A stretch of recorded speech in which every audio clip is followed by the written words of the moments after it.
Welcome to Salvage, a podcast for conversations with artists about the repurposed materials they use in their art practice.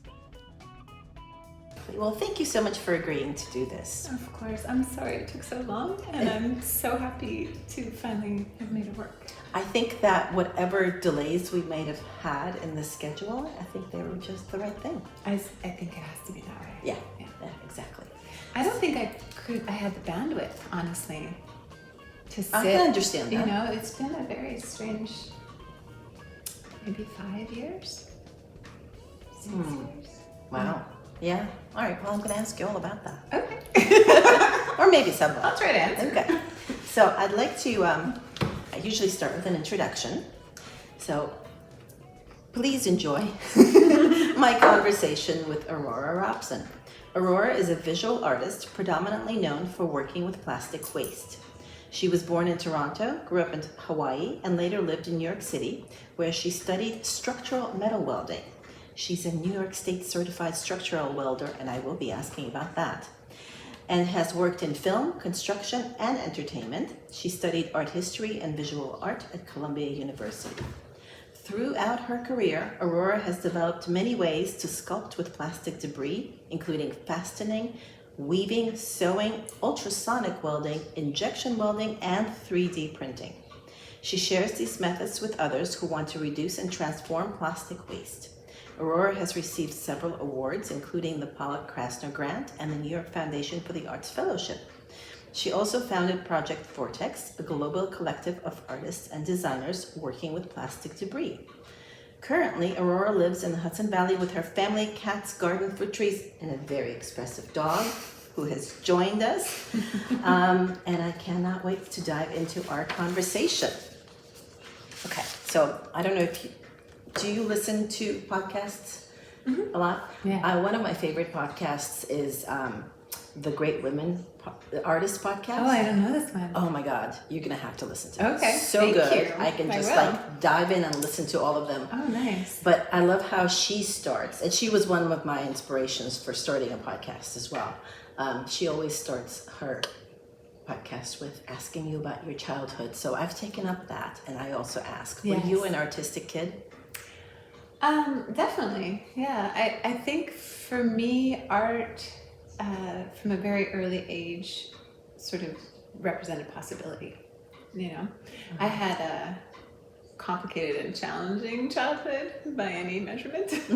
So it was like a place where I could go and not have interference or have conflict or fear, you know, sort of dominate my thought processes. Oh, wow. So that was part of it. And then also, I think maybe it was like second grade, I think, they had a poster contest. And I won the poster contest for all of the state of Hawaii. And it meant that I got a gift certificate to go to the Sanrio store and spend, like, at the time in the 70s, $50 was a lot of money. Yeah. And I was like, wait a minute.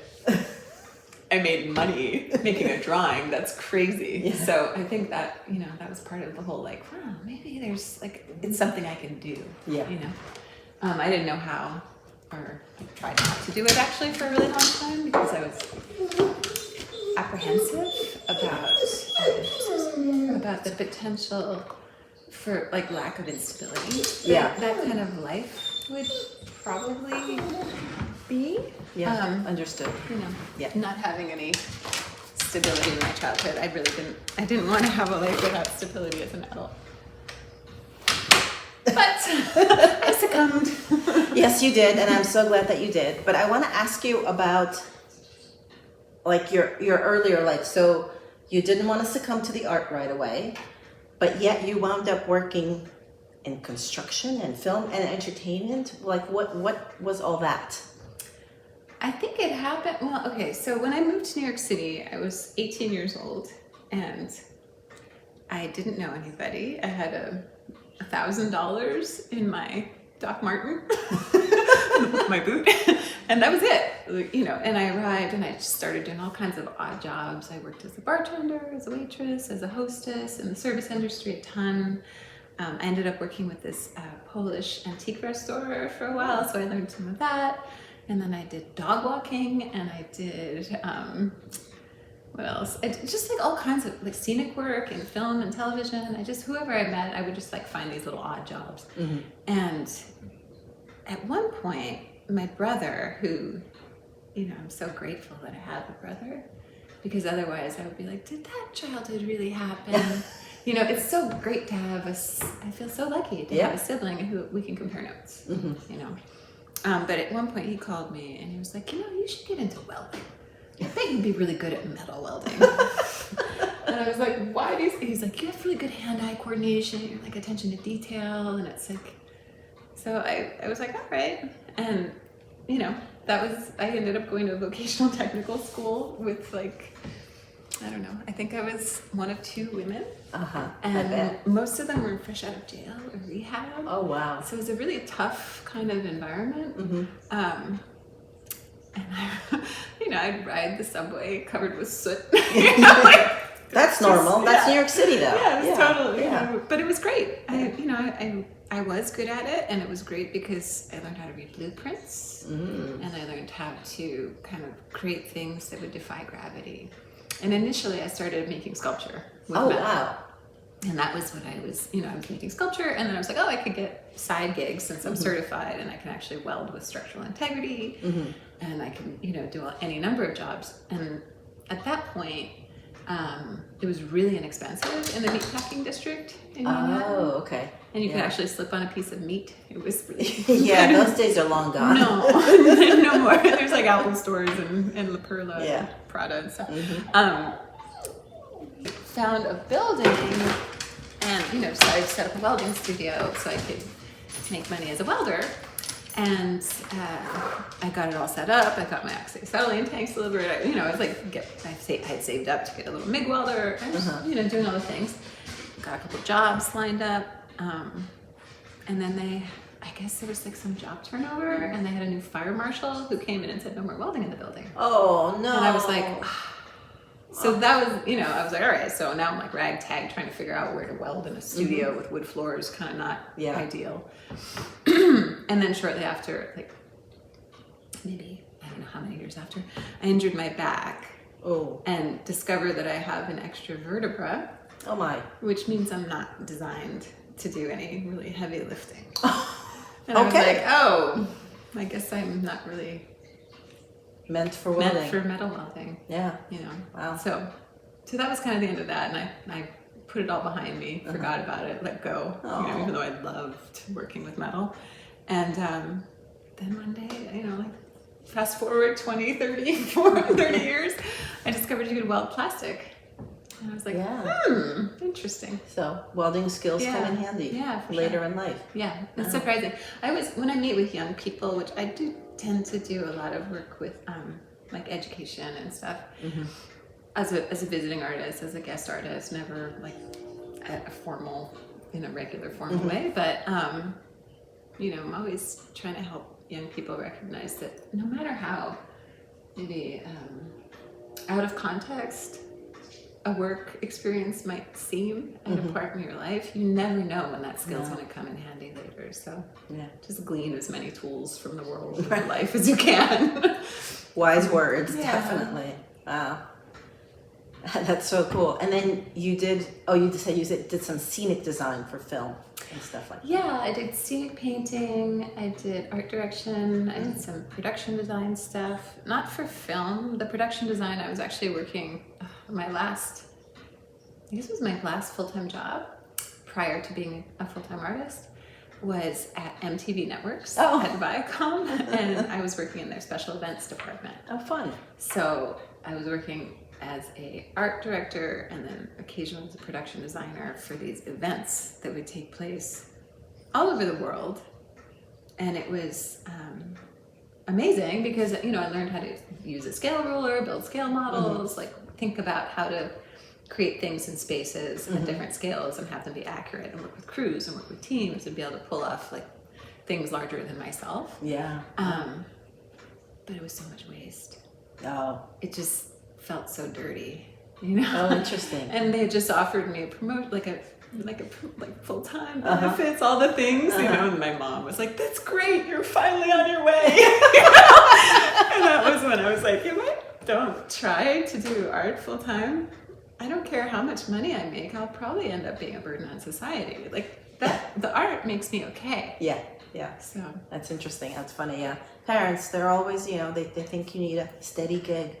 and It really makes sense. is nice. It makes life easier. Yeah. I highly recommend a steady gig. Yeah.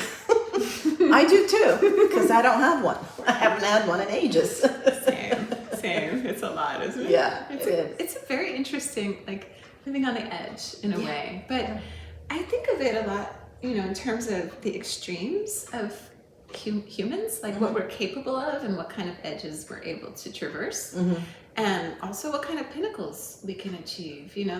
Like just thinking about like a zero waste studio, like wow, wouldn't that be amazing if I could have solar panels and power all my power tools with solar panels and like like oh, that would be so. But it's not very realistic. Not yet, anyways. Yeah, but I still love to strive for that, because maybe before I die, I'll be able to do that, and then maybe somebody else will have an easier time. Yeah, because maybe I'll figure out a few things on the way. Absolutely. And so I'm always trying to like push edges and parameters. So how did you,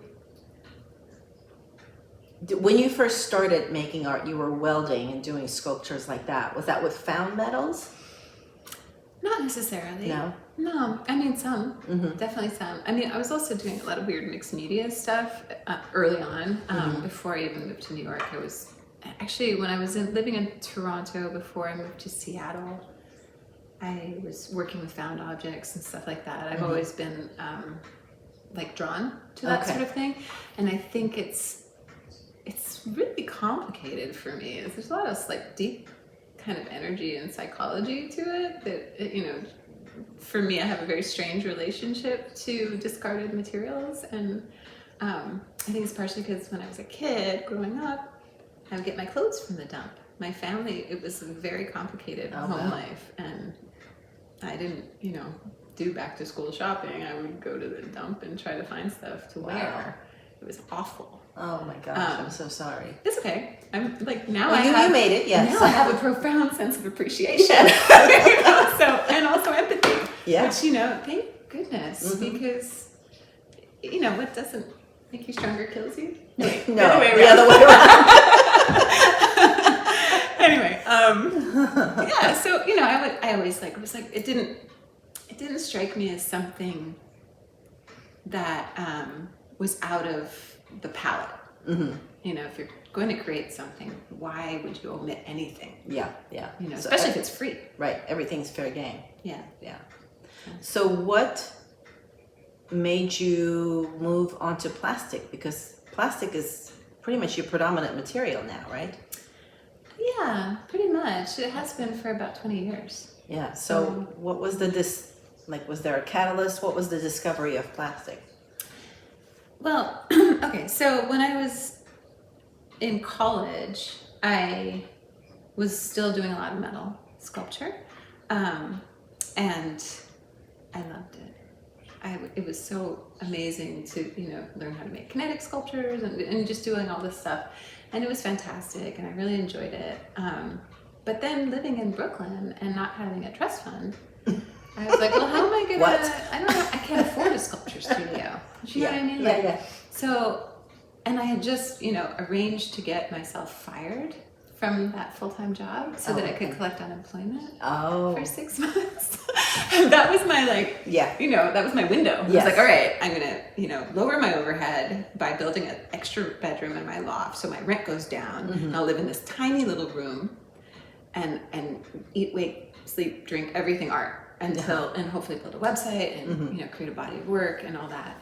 And I had this very I think it was because with my first marriage, my husband was the artist. So I spent the whole 7 years that I was with him trying to help him supporting with him. his work and getting his work out there. And so maybe I always think things are like the tourniquet effect. Like I had waited so long and resisted for so long because I didn't know that I had anything to say particularly, and being so submersed in like the art world in New York City and going to all the galleries, all the museums. It's and, like, overwhelming. yeah, and studying art history and visual art at Columbia. It was like it was so incredible and saturated that I was like, well, do I even have anything of value to contribute to this conversation? You know, I wasn't confident that I did, but when I graduated, I started making paintings and works on paper. And I have no plans to do anything sculptural whatsoever. I was like, I'll just have this, like, I'll work, you know, whatever job I have to so I can maintain my existence. And I'll make paintings and works in paper and have this really quiet, personal, private, kind of meditative practice. That was my plan. Okay. Yeah, that worked out really well. No. It's so funny, isn't it? How you just can't anticipate what's going to happen next. No. And it was so surprising to me the way things transpired. But yeah, so I was doing that, minding my own business, you know, and I wanted to have like some exhibition or something. I needed, like, I had that 6 months that I gave myself to do this. And, you know, I had an open studio.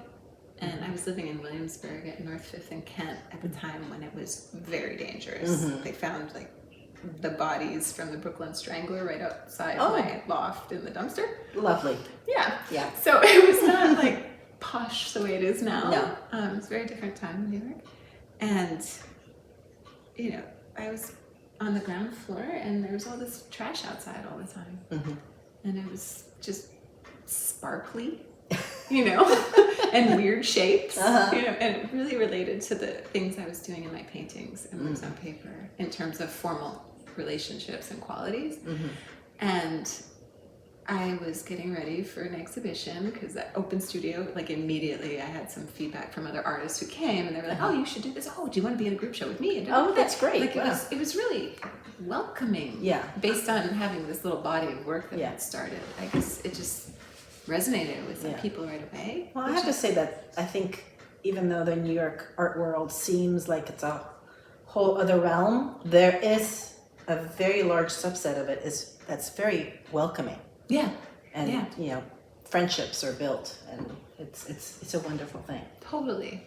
It's beautiful. It's like a really incredible ecosystem. It's very diverse. Yeah. And I think a lot of people you know, it can be really intimidating, and there are all kinds of different fish in that sea, and some are actually sharks, you know, and some are just bizarre octopi with a bunch of hearts and brains and stuff, and you're like, wow, you know, so it's beautiful, it's so dynamic and interesting. I love the art world in New York especially. But anyway, so I had, you know, this exhibition I was getting ready for, and I was at a thrift store, Beacon's Closet, which I think is still there. North 7th and Bedford or somewhere around there. Anyway, I don't know if it's still there. Actually, I haven't been to that area in a while. But I ran into my sculpture professor from Columbia. And I was so excited to tell him that I had quit my full-time, or gotten myself fired intentionally from my full-time job. And I was making a go at, you know, trying to do the art full-time. And he was like, well, what are you making? And I was like, paintings and works on paper. And he was like, but you're a sculptor. And I was like, I wanted to wring his neck. I was like, no, don't tell me that. But of course it got in my head. I'm really quite susceptible to, you know, people I respect, what they say and think. I'm very like, oh. You're a responder. Yeah. I went, oh, really? You know, like, so I took it really seriously. And while I was working on the paintings, I kept looking at these piles of trash outside. And then I just went outside and was like, look at you. You've got some interesting complex compound curves, and you've got this like beautiful quality that's just like this shape I was painting. And you know, the next thing I know is just monkeying around with it. Wow. Yeah. And it was all plastic. Yeah. And it was only because that was the material that related the most. Yeah. You know, in terms of not just, honestly, it wasn't just the formal qualities, although that was the initial impulse. Was I liked the kind of diaphanous, transparent quality of the material and the way it was reflective. And then I also was really drawn to the fact that people had such an intimate relationship with it. But we don't know the chemical composition. Like most people, no idea what it's made out of. No. You know, but you didn't know that then. No, but I was like, this is a mysterious material. Yeah. And, I spent a lot of time looking at contemporary practices and art studios and studio visits and galleries and exhibitions. And nobody was playing with it, really. There was no artwork to be found. You could see like Tom Friedman's work with toothpaste, but nothing with plastic bottles. And I was like, I wonder if there's something I could do here. So there you go. You started a revolution. I don't know that I could take that kind of I think credit, you can. but... I think you were one of the first artists that I discovered after I started working with plastic, and then I, dove down this rabbit hole of looking for other artists who were working, and you were one of the first ones that I discovered, and you had already been doing it for many years by the time I discovered you. So to me, discovering your work was very eye-opening. Like, oh my God, look what can be done with this trash. Thank you. So very inspiring. I'm happy to help people open their eyes. Although sleeping is good too. Yes. I'm glad we get to do both. Yes, me too. Wow. So were you at first, like, how were you manipulating the plastic when you were first? And it was hard plastic, I'm assuming, like water bottles and things like that? Yeah, like, like your standard issue PET bottle, your Poland Springs, and your Smart Water, and I'll just name all the names. Yeah.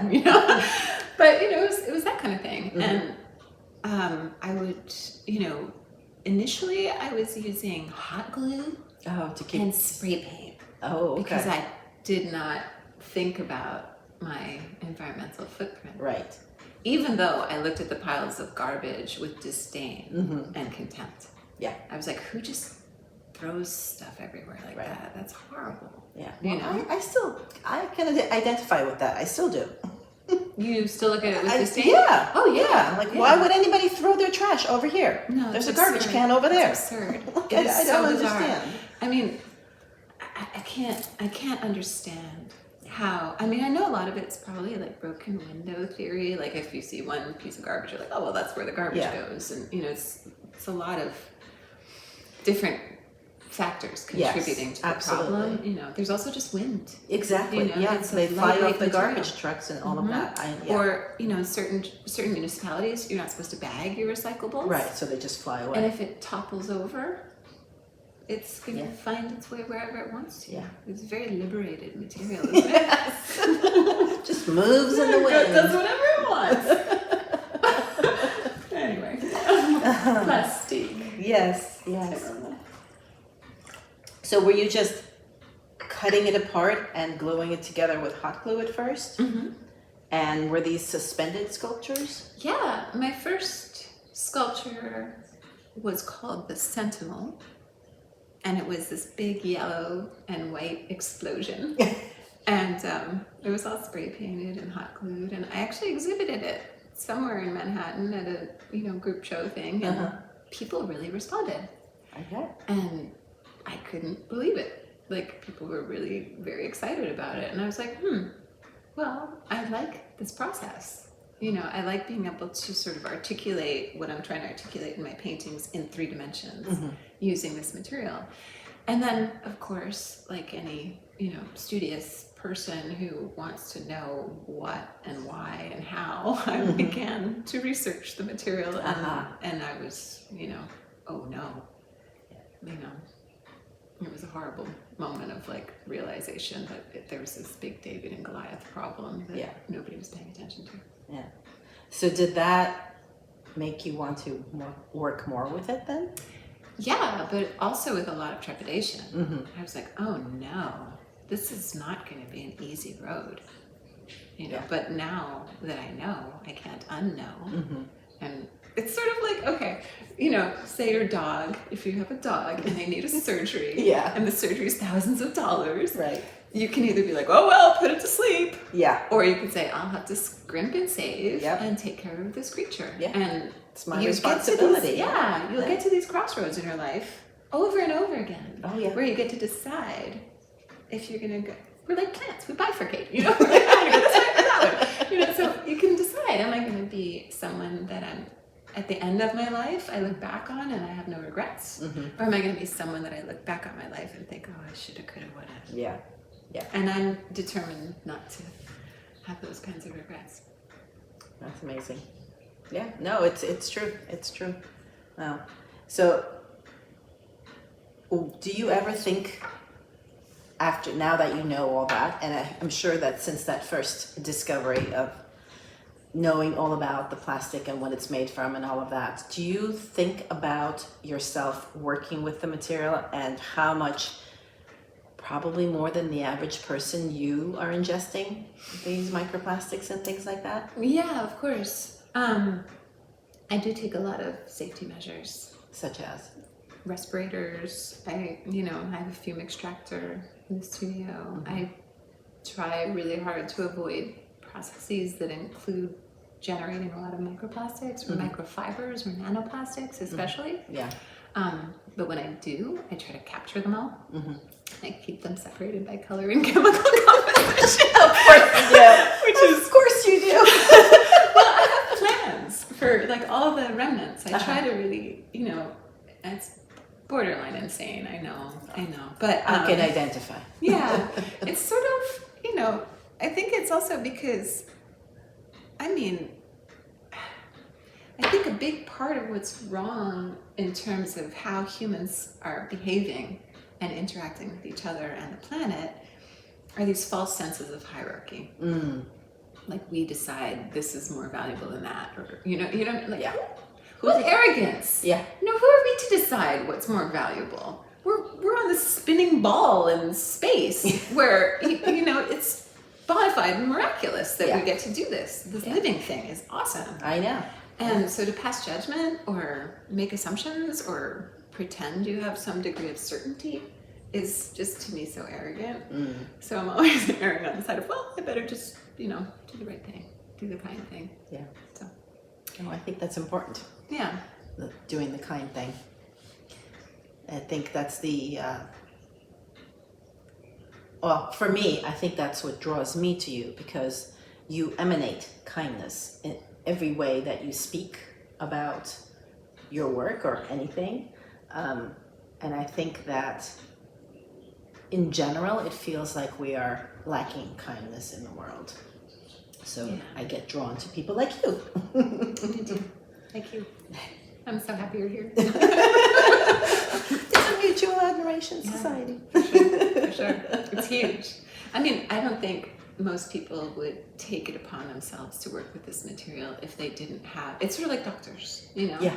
Like I joke around, I call myself a plastic surgeon. It's funny, but I really, there's something very, like, it's almost like an extracting of a thorn or something from the foot of humanity or something, or washing our feet, or washing Jesus' feet. Right. Like there's some sort of like just loving, gentle, like slowing down to clean this material that someone else has just decided had no value for whatever reason. Right.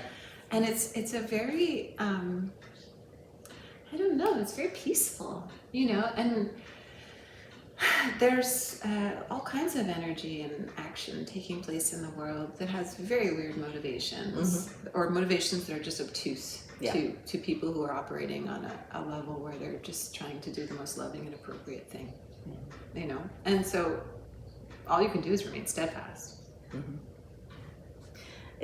For me, it's also interesting because I know all the bad things about plastic, but yet I also love working with it as a material. Yeah, it's incredible. Yeah. Well, that's what's such a problem. Yeah. Right? It's that duality. It'll do whatever you want it to. That's why it's such a problem. Yeah. It's like having this, incredible art medium that it has plasticity built into it. Yeah. Right? That's what it is. And that's what you want in a sculpture material. And it's also lifelike, because it's always changing. Yeah. Because the chemists and the plastics industries are always concocting new chemical compositions and variations. Yeah. Like even within high density polyethylene, one HDPE bottle is not the same as another HDPE bottle. Thus, recycling is a nightmare and impossible. Yeah. And a myth. But it never even, even if it is possible, it's only really downcycling. Yeah. It shouldn't be referred to as recycling. No. It's absurd. Yeah. But working with the material, if you can, adapt your vision to it and take on the challenge of experimenting with something this complicated, that people are so confused about in general, even still, they think of it as disposable. It's bonkers. Yeah, it is bonkers. Nothing I think of it as disposable a free art material. Yes, it's displaced abundance. Yeah. Displaced abundance. I like that. Sounds like a good title for an exhibit. I used it already. Oh, okay. Sorry. But you can still use it. People can reuse it. Displaced abundance too. No, I love that. But it's true. And, every time I work, especially with groups, whether they're kids or adults, the most comments I get is like, oh my God, I never realized there was so much plastic out there. Yeah. So I'm like, all right, my job here is done. Yeah. I got you to see just how much there is, and I got you to make art with it. Done. Bravo. Yes, exactly. And that's how you start little engines. Yeah, I think so. And then, frequently people who do a workshop with me, and not everyone, but there will be a few people who dive deeper into it and they start really understanding. Because I don't want to, boggle their minds with all the horribleness of plastic. So I just give them, the basics of it. And then we move on to the art making. But there will be a few in each class who will dig deeper. And then at some point later will contact me and be like, now I know what you were talking about. Yes. So I figured if we all are doing that, we're doing some good in the world, right? 100%. And I'm sure you've had days where you're feeling apathetical, or like, why bother? It's too hard. Nobody cares. This is like low hanging fruit on there's so many other issues in the world that are, very pressing right now. That are life and death. Yeah. Where, people don't have food, people don't have plumbing, people, just disasters and absolutely. horrible bad behavior affecting one another and stuff like that. But you do what you can, and if you can, you must. Yeah, is sort of the mantra. It's like doing anything is better than doing nothing. Absolutely. So, and I think it's a step. And any step is like a part of a dance. So. It is. It's true. And that's one of the things I've heard from many, gurus, advisors, or whatever. It's like, you can't do it all. You can't fix the world from all these different directions. It's just not possible. So choose the one that is most meaningful to you, that you can actually do something about. Yes. So can I fight hunger? Really only by donating some money here and there. But this I can actually be hands-on and doing something and talking about. And not only are you doing something for the world, but by virtue of working with it and being creative, you're sort of communing with some sort of creative energy that is beneficial to you. Yeah, absolutely. And that's part of my whole thing. It's like, dude, it's so much fun. Yes. It's amazing. It's really entertaining and satisfying and joyous. There's a lot of joy in the process. Yeah. So you're keeping yourself healthy while you're at it. So it's like my husband always says, take care of number one so you don't step in number two. That's a good way. And it's perfect. Yes. Because if I do the work, I'm okay, and I know that I'm not making things worse for others, and hopefully benefiting others as well. And I have so much. I always feel like I have so much work to do, and I'm so far behind. Yeah, it's terrible because I see all the things I could be doing. Yeah, but you can only do so much. That's right. That's something I find that hard at times, and only at times. Like sometimes I'm totally zen about it, like, oh, nope, I can't do that. I'm only doing this. But there's other times that I'm like, oh my God, I want to do this and that and the other thing. And how can I squeeze it in? And, that happens for like several weeks. And then I'm like, oh my God, what have I done? Yeah, it's easy to get. I think that's also very common in terms of like artists and our sort of psychological makeup, our nature as humans. We tend to get, we experience the highs and the lows. Yeah. With a little bit more, like we're sensitive. That's our strength. I think so, yes. Is to be sensitive. And in a lot of, professions, sensitivity will kill you. It will be like your downfall. Yeah. But in any of the arts, being sensitive, and it's crucial. It is. So it's like kind of, I don't know, it's just what you get. You get to have those highs and lows and those manic moments and those like but it's exhilarating. It's It living is. life to, you know, a degree that a lot of people sadly don't have access to. Yeah, no, I consider myself quite lucky. So grateful for that. So I was reading your artist statement, which is where I took my intro from. And I thought this sentence was very interesting, and I was wondering if you could expand on it. So you say, sequestering plastic pollution into art is meaningful, although we sort of just talked about this, but I'd like you to expand more on this. Sequestering plastic pollution into art is meaningful because this toxic material is continually entering our water, food chain, bloodstreams, and the air we breathe. In art, the problematic longevity of plastic becomes an asset. Yeah. So extrapolate on that? Yeah, please.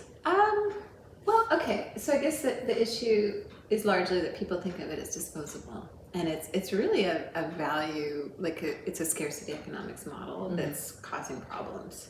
You know, because there's an abundance of it, because it's a byproduct of the fossil fuel industry. You know, there's, you know, different people have different vested interests in continuing to manufacture it.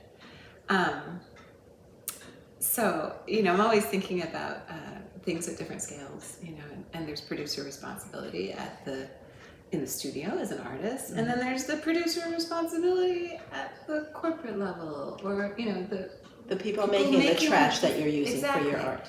So, I mean, the only way to model good behavior is to model good behavior, you know? So I try to practice, you know, thinking about it in terms of producer responsibility, and, you know, how can I express the longevity of this material other than working with it and putting it in settings where that can be tested, you know? And I don't always know. I mean, the first outdoor sculpture I made was in 2014, and it was using an injection welder with low linear density polyethylene fish boxes, which are these like big for the fishing industry in Nova Scotia, near Nova Scotia in St. John's in Canada, in New Brunswick, and they are not able to recycle them on the continent.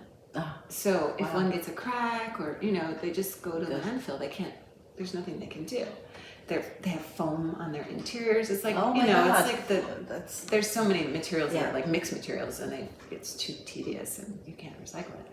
So I created this piece for outdoor permanent exhibition.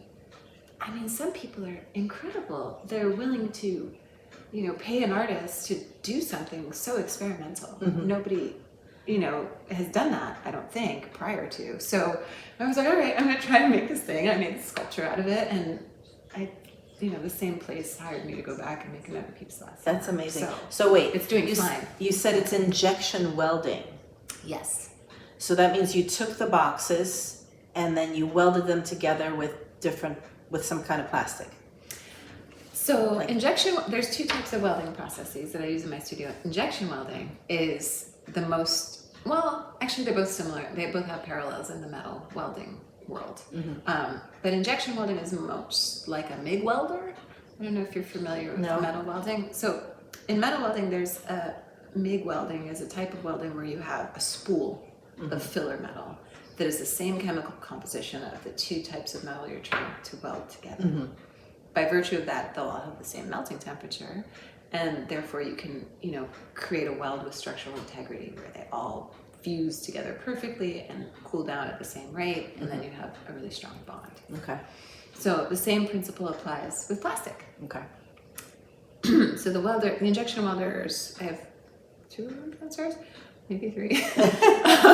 I needed a bunch for a couple projects that were like fast paced, and anyway, so it's the same kind of thing. It's this gun, basically. It looks like a giant hot glue gun, sort of. Oh, okay. But it has a spool of filler material that passes through it. That I have high density polyethylene, I have polypropylene, I have low linear density, like a bunch of different types. Okay, so you can buy that kind of spool of that separately. Or downcycle. I don't know. Repurpose. Okay. So you're not melting down a piece of plastic yourself to do that. So that's something you can purchase. Yes. Cool. And it's very similar with like 3D printing. You can purchase upcycled, or they call it I hate that they use this word recycled. It's misleading. It's just not even real. Anyway, so you can buy this stuff that's been transformed into filament or welding filament. either one for 3D printing or welding. And what's great about it is you can get in any color you want. You know, you can just match. Or change it or however you want to do it. So that's been a process I've really been enjoying. So I'll cut the pieces, the fish boxes up. I'll clean them, cut them up. How did you figure out what kind of plastic the boxes were? I had them send me a sample. Okay. A little test, so I could send it in and make sure that the filament that I was going to be welding with was the same chemical composition and the same color. Gotcha. So I had custom filament made. Wow, that's impressive. It's not expensive. It's none of it's of course expensive. not. It's plastic. Yeah, and here's the beauty of it: is like all the tools you use for plastic welding are basically like woodworking tools. But there's less wear and tear on the tools because you're just cutting plastic, which is like butter compared to wood. Wow. It's mind-boggling to me that not every single college and art school has plastic welding capabilities. Yeah. Anyway, that's my dream. Sounds like a good dream to me. So when you cut, all right, sorry, I'm completely going off my original question. That's okay. I probably did that. No, that's okay. I'm interested in the technical possibilities of it. So when I endeavor to drill a bottle cap with my Dremel tool, there's all sorts of little tiny plastic bits falling off of it, which is, and I've done this now several times, and I go, oh, this is why I didn't want to do this. And I clean everything up and I stop and I just use an X-Acto knife if possible to cut through my bottle caps. But even then you're going to get microplastics. But I guess they're just so much tinier then. Except for the little triangle, like, you know, but when I'm drilling it, you know, I can see them flaking off. So I get really alarmed, and obviously I've done this several times now, and I'm always like, oh, yes, I don't want to do this.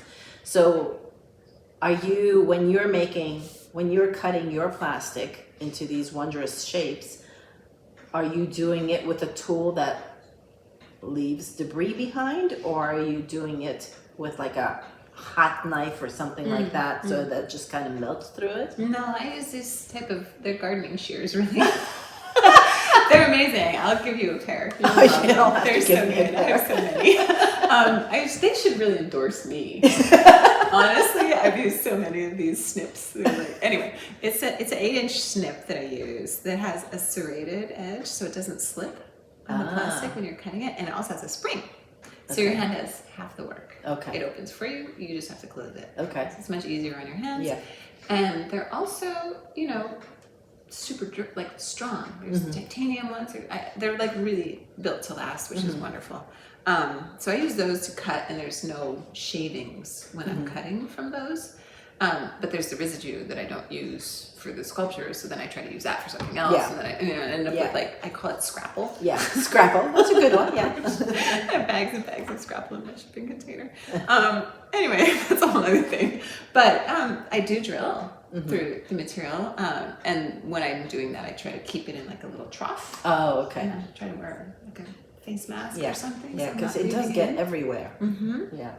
Yeah, it's very clingy. Yes. Yes, especially when you're doing it on a day that is a very dry day, low humidity day. Oh my God, it gets everywhere. all over everything. Yeah, it's really, really hard to keep it contained. Yeah.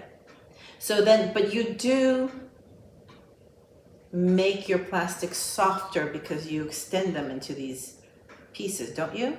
When I first started, I did a lot of that with a heat gun. Okay. Which I don't like to do anymore, just because it releases toxins. Exactly. You know, when I'm welding, I have two processes. One is the injection welding, and that heats it to the melting temperature and not above. You can adjust it for different chemical compositions. Oh, wow. So if you're welding, you know, HDPE, it's 265. If you're welding ABS, I don't know. I don't mess with ABS because it's totally toxic, and I'm not going to melt it. You know, but you sort of like... So HDPE, you can melt at a certain temperature and it's not going to release the toxins. Yeah. Totally. Wow. Because that, to me, that's really scary. Like, people talk about fusing plastic bags together with an iron, and I'm like, ooh, I'm like, it just I don't know. feels right. I haven't played with that. I'm not sure. I think it's a good idea. I'd have to do a bit of research. Yeah. I mean, it's usually those bags sometimes they're HDPE and sometimes they're LDPE. Yeah. And you just have to see what temperature the iron's getting to. And if you keep it below 265, you should be fine. Okay. Everybody got that? Yeah. And with PET, that was when I started using the heat. And you actually, it's questionable. Mm-hmm. I would probably, if I weren't going to do a project that really needed that for some reason, I would use my fume extractor, or I would do it outside, or a respirator. And, you can tell the difference between when it's really releasing the chemicals, it starts to bubble. Yeah. You don't want that. Okay. But if you're just heating it to stretch it and bend it, it's not as bad. But you can smell it. So Yeah, if you can smell it, it's probably not good. No. So I try to avoid that. But there's so many artists doing amazing things with little soldering tools. Yes. Some beautiful work. I know. I have so much reverence and appreciation to see what other people come up with. It makes me so happy. Yeah. So the sculptures that you hang outside or stand outside, and I know you now do 3D printing on that and stuff like that, how do they do in the great outdoors? Well, we started talking about that with those boxes. Yeah, that one, it was installed in 2014, and it's doing great. It's fine. No deterioration whatsoever. It's a little dirty. Right. You gotta power wash it every now and then. Yeah. Birds tend to, they're like, oh, it's a pretty color. Yeah. I'll take it out of this and use the bathroom or whatever. But so as far as, it depends on how you handle it. I mean, I'm working with slightly thicker gauge material for outdoor applications. It's not like a Tide bottle or something like that. I wouldn't use that for outdoor personally, but just because it gets brittle and it starts to crack over time. And I'm really, there's archival integrity, right, is a thing. I don't know if it's even appropriate to use as a term in 2025. Especially with plastic, With anything. Yeah. Because of what we're doing to our ecosystem. Right. Really, it's archival integrity a topic. But, I grew up, or I went to Columbia studying art history and thinking about, what this ecosystem of the art world is and what makes it work, and how to honor people that are willing to, if they're not artists themselves, but they have a love and appreciation and they care about the cultural landscape. I don't want to create something that's going to break and have them feel like they wasted their money or their investment. No, it's true. It's a beautiful gesture. Yeah, absolutely. So that's it's important to me. Yeah. I want it to. Yeah, no, I think about it too. I'm just starting to delve into outdoor installations, and I started them by making them from soft plastic, plastic shopping bags and things like that. And, within 2 different installations, I learned very quickly that plastic cannot be outdoors for very long. I made a mistake of making these birds out of plastic that I stitched together, and I hung them in trees. And they wound up being there for 8 months. And when I went to pick that up, I was on my hands and knees collecting the flaked off plastic that fell into the grass. Awful. It was awful. I felt horrible. I was like, oh my God, I just created more trash from the trash I was trying to keep from being so trash. Hard. It was awful. I've been in similar situations where, you're doing everything you can to do the right thing, and inevitably, we're humans. Yeah. We're going to make mistakes. Yeah. It happens. But you live and you learn. Yeah, I learned. Yeah. So now when I do soft plastic outdoor installations, I said, 2-3 months, okay, 4 months tops. Yeah. I'm going to take one down tomorrow that's been just at that 4 month.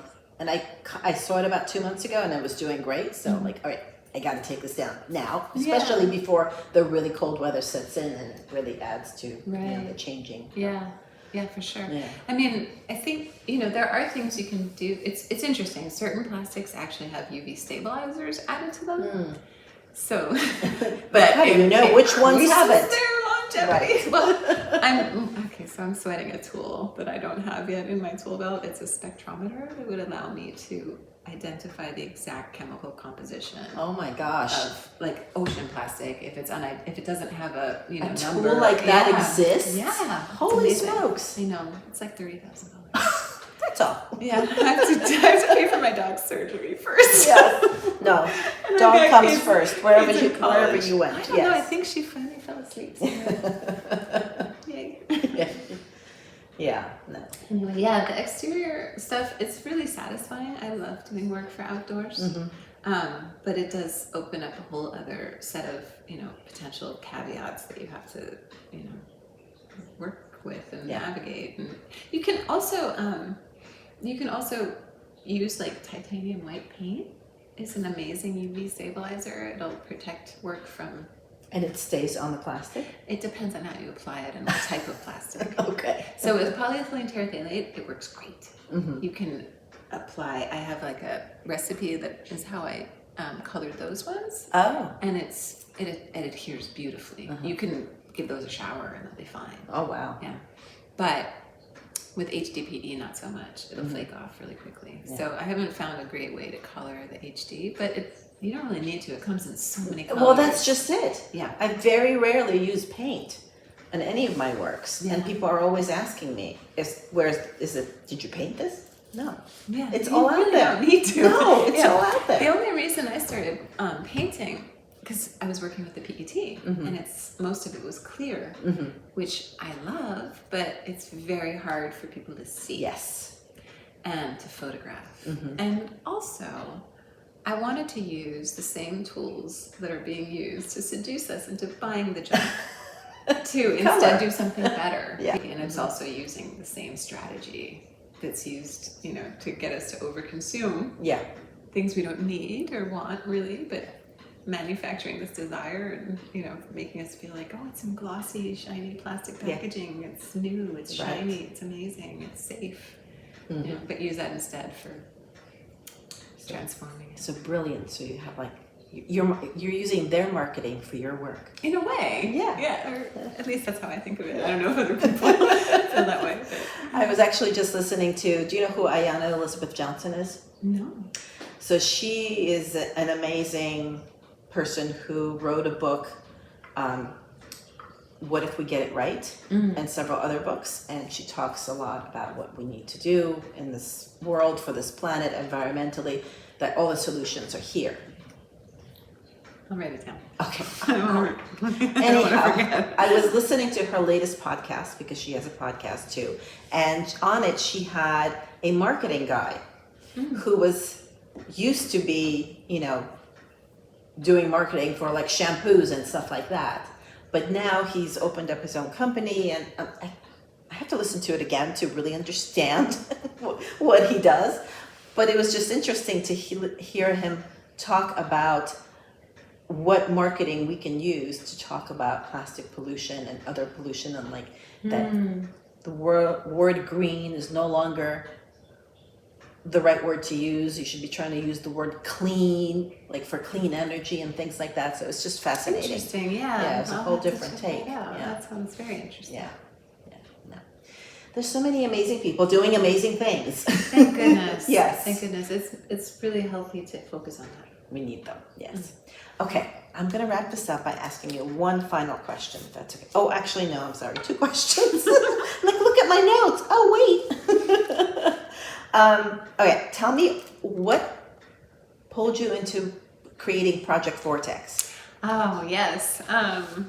Gosh. Okay, so I think it was around that David and Goliath realization moment. I was ruminating about it and like, oh, this is going to be a really tough road, and I felt really apprehensive, but I knew I had to do it. And I was also starting to get a little bit of that kind of fatigue of, trying to do something and having it be so misunderstood. A lot of people early on, especially, confused. They thought my work was just purely decorative.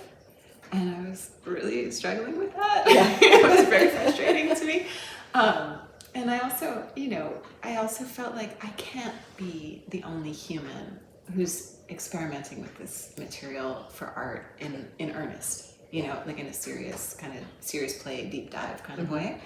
And I felt like I needed to see what other people were doing, and we needed to support each other in any way we could.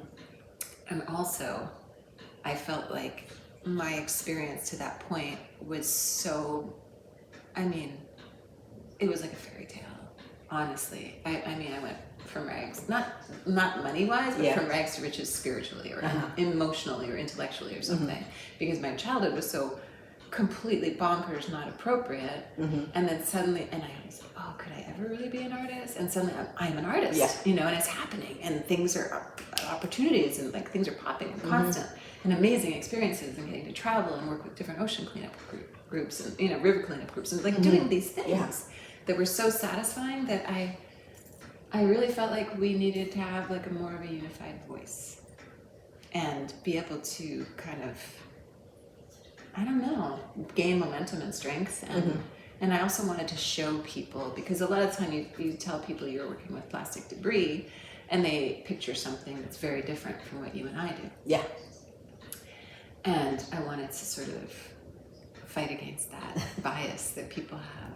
So, you know, there was a few different angles, you know, and then I just started like discovering, you know, and it was so satisfying and exciting. And, you know, I still have a tremendous amount of work to do on it, but just, you know, last year I got to curate the first major exhibition. I'm very honored to have been a part of that. I'm so glad you are. That was such a incredible. fabulous exhibition. I had such a great time putting it together. It was such a gift. But you know, so you know, it's something that really people resonate. It resonates with people. It makes sense. Yeah. And what it does is it broadens the cultural landscape.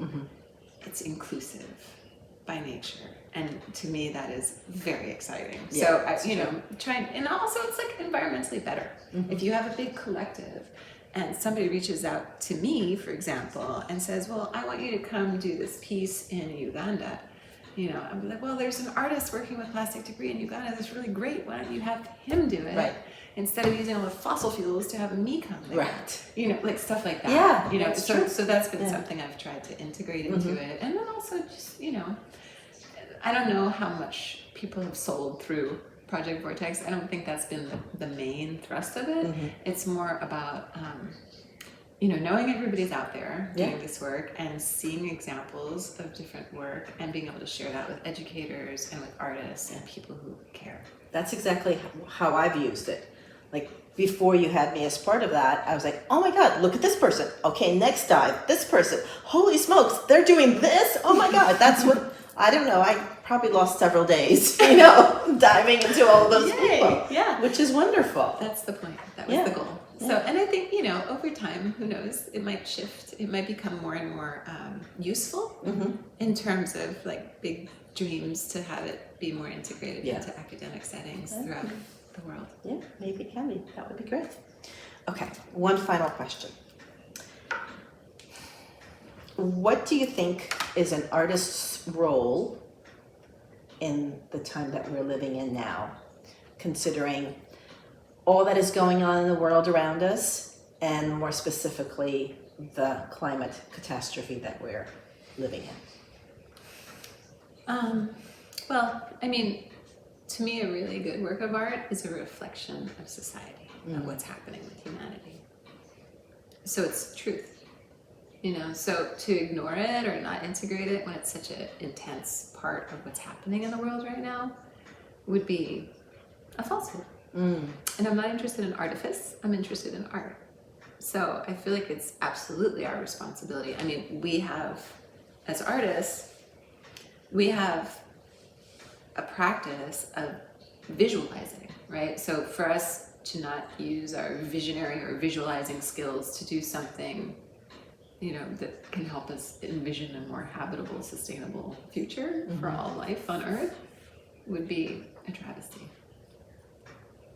Producer responsibility is a big deal to me. Yeah. Producer responsibility for artists as well. Exactly. Yeah. And, you know, of course, not everybody needs to or should or has to work with plastic garbage. That's not what it's about. No, there's plenty of other garbage to work with. Yeah, or other topics, you know, that are timely. And it doesn't have to be hit you over the head political or hit you over the head climate, or, you know what I mean? There's no need for it to be obvious. Yeah. You know, as long as it's part of your thought process as an artist and you're not, you know, just tunnel vision and insular in your studio making pretty stuff. That's true. Yeah, and subtle can be quite powerful. Exactly. That's part of what's so exciting about this Wicked Monstrous book that I'm working on, the Ego Art Space. It's I so can't many wait to hear interesting. more about Because it. it's not just artists like on Project Vortex who are actually working with the material. Mm-hmm. There's a couple that are documenting on Project Vortex, but they're also like isolating it and documenting it and like pulling it out of the waterways or you know what I mean? Like there are different approaches, but with Wicked Monstrous, it's all kinds of approaches, and some of them have there's very little plastic actually involved, which I think is beautiful. Yeah. Oh, well, I'll have to. I think that book is still a few months away. Yeah, we have a meeting on Wednesday. There's so much work to do. Okay. So much All work right. to do. Well, I'll make sure to so update many everything when it incredible comes out. submissions. Yeah. I mean, honestly, I'm like cherry picking for new Project Vortex members too. I just haven't had a chance to do it all, but it's been really so exciting to work on. That is fun. Yeah. All right. Well, thank you so much, Aurora, for this, for giving me your time, for being so open with all your answers. This has been great. Yeah, Thank you. I'm so happy we got to do this. Yes, yes. And yeah, I have a feeling that we might talk again. I hope I have so. so many more questions. Yeah, I'm happy to talk to you anytime, Natalia. Awesome. I like talking to you. Good. That was such an amazing conversation. I really love Aurora's energy and generosity. She is an incredibly generous artist. I hope you enjoyed this conversation as well. And everything we talked about is linked in the show notes. So go there to follow any leads that you're interested in pursuing. Thank you so much for watching or listening to Salvage. I really appreciate it. And I hope that you will take the time to click like and follow wherever you're following this podcast. I would love to share it with as many people as possible, and that can only happen if you like, review, and follow it and share it with everyone else. I really appreciate it. Thank you so much. This podcast was created, produced, and edited by me, Natalia Korover. Theme music by R.C. Gaida. To find out more about me, go to artbynatalia.com. To find out about my community, go to repurposercollective.com. And to learn with me, check out all my offerings at ecoloop.art. Thank you for listening.